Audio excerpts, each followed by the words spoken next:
حضرت موسیٰ علیہ السلام کے زمانے میں ایک ایسا شخص تھا جو اپنی توبہ پر کبھی قائم نہیں رہا۔ جب بھی توبہ کرتا توڑ دیتا، یہاں تک کہ اسے اس حال میں 20 سال گزر گئے۔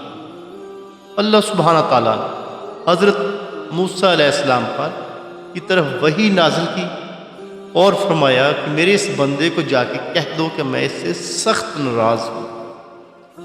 جب حضرت موسیٰ علیہ السلام نے اس آدمی کو اللہ کا پیغام دیا تو وہ غمگین ہوا اور جنگلوں کی طرف نکل گیا، اور وہاں جا کر اس گناہ گار شخص نے جنگلوں میں جا کر اس گناہ گار شخص نے ایسی خوبصورت دعا کی کہ اللہ تعالیٰ کو دوبارہ وحی کرنا پڑی۔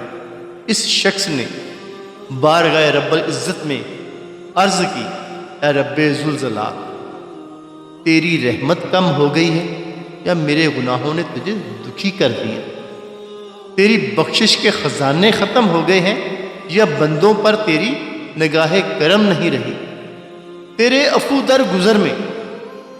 درگزر سے کون سا گناہ بڑا ہے؟ تو کریم ہے، میں بخیل ہوں، کیا میرا بخل تیرے کرم پر غالب آ گیا ہے؟ اگر تو نے اپنے بندوں کو اپنی رحمت سے محروم کر دیا تو وہ کس کے دروازے پر جائیں گے؟ اگر تو نے دھتکار دیا تو وہ کہاں جائیں گے؟ اے رب قادر و قہار، اگر تیری بخشش کم ہو گئی اور میرے لیے عذاب ہی رہ گیا ہے تو تمام دنیا کے گناہ گاروں کا عذاب مجھے دے دے، ان پر میں اپنی جان قربان کرتا ہوں۔